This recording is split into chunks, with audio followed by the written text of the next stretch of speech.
Je me sens très honoré de la confiance que m'ont accordée mes collègues élus. Aussi un sentiment de fierté, parce que voilà, mon histoire personnelle fait aussi que c'est un long travail, un long cheminement, à la fois depuis ma tendre enfance, mon éducation, jusqu'à aujourd'hui cette élection. Mais je ne le vis pas non plus comme un aboutissement ou un accomplissement. Je le sens plutôt comme une vraie responsabilité aujourd'hui d'être en mesure, l'un des plus jeunes présidents de département de France, de devoir prendre mes responsabilités et d'agir. On a le défi social qui reste majeur dans notre pays, hein, la pauvreté qui augmente, la jeunesse qui se précarise de plus en plus, des populations, ce qu'on pourrait dire un nouveau prolétariat précaire, hein, que ce soit les aides à domicile, souvent des femmes, les travailleurs ubérisés, entre guillemets, les jeunes étudiants. Des difficultés aujourd'hui financières liées à l'inflation, à la montée des coûts de l'énergie en particulier.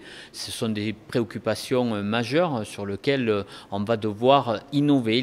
Je crois beaucoup à l'innovation sociale dans ces domaines-là. La question des mobilités, le département, c'est la collectivité, après les mairies, qui est le plus proche de ses concitoyens. C'est la question qui préoccupe la moitié de la Haute-Garonne en termes de population, les mobilités. Ça empoisonne notre quotidien quand même quand on vient sur Toulouse, Métropole, qu'on se déplace d'une zone d'activité à une autre.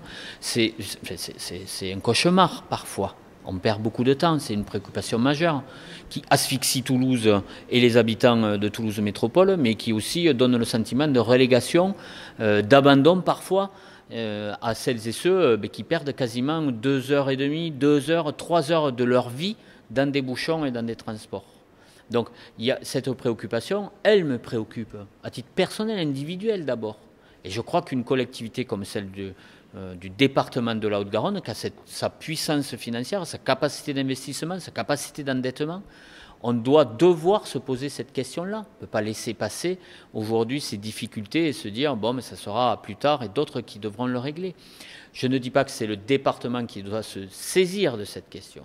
Mais en tout cas, aujourd'hui, la volonté de dire le département, il est prêt à bâtir, à réfléchir et à bâtir des réponses à côté de celles et ceux qui ont les compétences pour améliorer les trains du quotidien, les transports collectifs du quotidien. Je pense que c'est le rôle d'un aménageur. Et là, c'est notre compétence du conseil départemental de la Haute-Garonne.